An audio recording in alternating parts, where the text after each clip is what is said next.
Hi everyone, Matt Bernier, Dan Illman taking a look back at the Grade 1 Frizette from Belmont Park this past Sunday afternoon. 2-year-old fillies going a one-turn mile. They break from the gate. Keep an eye on the Glarovich Silks and Chad Brown's run of the number 4 Separation of Powers. We've known in the past that she can go right to the front and go on with it. We know that's not an issue.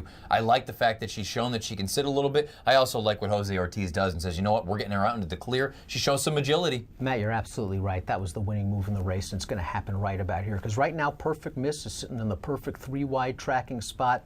Jose's like, I don't want to be in behind horses with separation of powers. As you mentioned, she's shown big speed. She's not used to being in behind horses. She's now going to engage Perfect Miss. One of these pace setters backs out, and lo and behold, look who has the perfect 3-wide tracking trip. It's Separation of Powers. I love that she didn't go on with it, though, and get ready and keen and all built up whenever Jose angled her out and asked her for a little bit. He pushed, she went, and then when he asked her to come back to hand, she did just that. She's sitting three wide right now out in the clear. You see the half mile, a shade under 47 seconds. Keep an eye on the Pink Silks, about mid-pack. They're warming up in the middle. That's Junior Alvarado and Caledonia Road. Really a nice ride, I thought, from Junior. Weave inside, weave outside. She's going to be the one that continues on with a sustained run. The problem is, it may not look like Separation of Powers is moving that well. She goes on with it, though. She does go on with it, and you're right. For a second, it looked like she stalled, and that Perfect Miss, the 6, was eventually going to take over this thing. But Separation of Powers, once we get into the straight, I wonder if it's a situation running the turns not as effective as the straight. But Separation of Powers, once she gets to the straight, she settles Perfect Miss quickly, and now it's just a question of whether she's going to hold off Caledonia Road. You're going to see her drift out a little bit under some left-handed urging,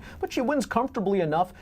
Chad Brown's always had high hopes for this filly, and now he's got a Grade 1 winner who's going to be one of the favorites for the Breeders' Cup Juvenile fillies. Yeah, and Chad even said it after the spin away. She was just really put in a tough position, breaking from the inside. Darned if you do, darned if you don't position. She goes out here. You're right. She is going on to the Breeders' Cup Juvenile fillies. She pays $5.90 on the win end. Caledonia Road runs second, pays $8.60. Maya Malibu for Grand Motion, $3.40 to show. Your 50-cent try, $47.87. Separation of Powers, you look at this pedigree, you don't think 2 turns is going to be any sort of an issue.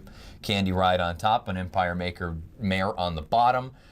You know, she hasn't really done anything wrong. I don't want to hold that race up at Saratoga against her. You like the fact that she can kind of move and she's agile. I do wonder ultimately, you know, is she quite this good? She's got an 86 buyer. I don't want to say I'm doubting her, but you're going to have to ship out to the West Coast 2 turns, and you got some good ones that'll be out there. Yeah, but I believe Moonshine Memories is coming off an 86 buyer in the Chandelier, so they're starting neck and neck if you believe in the buyer speed figures leading up to this race. You're right, though. She has to answer the 2-turn test. What I did like is that, you're right, she was able to switch off on the backstretch. And I think that was a concern after what we saw at Saratoga. But at Saratoga, if ever there was a race where you're probably just supposed to draw a line through, it was that spin away, where Separation of Powers and Pure Silver, I believe it was, for Todd Pletcher, that's what's known as just a torrid speed duel. And Separation of Powers in that situation won the duel, lost the war. She won the war here in the Frizette. I would have liked to have seen her move a little bit more comfortably on the turn, but again, this was only start number 3. Separation of Powers is a good one. Chad's always liked her, and now she has shown that ability to sit and finish. Am I out of line for saying outside of the top 2, you can have the rest of them? Maya Malibu might deserve another chance. I mean, she's a really well-bred filly for Grand Motion. I think 2 turns is ultimately going to be okay for Maya Malibu. And also, she might have been just a little bit too close to the pace. I think she's going to be a true closer. Now, you liked her in the spin. Now, in the spin away, she had the setup. Yeah. She was coming from last. She was far, far back. She had the pace. Here, maybe she didn't have that setup. I think she's okay. I think there's scope for improvement, but the Breeders' Cup's coming up real fast. What do you think of Caledonia Road? This is only her second lifetime start. Now, the concern here is there was a little bit of moisture in the racetrack. It was listed as a good track. Caledonia Road broke her maiden inner debut at about 10 or 11 to 1 over a sloppy sealed racetrack. Do you have any concern with a horse like this now? She's run well twice, but both times there was moisture in the track. Prove it to me. And you know what? If they go to Del Mar, you ain't going to get any moisture. You ain't going to get it, but you know what you're going to get? You're probably going to get a price. Sure. And at a price in a situation like that, you can gamble that she's going to handle fast going. If she was a short price horse, let's look at a horse like Critique. Sure. Frizette. A horse that went off at 3 to 1, going out for Todd Pletcher off a blowout win. Now, she had run twice, I believe, at Saratoga.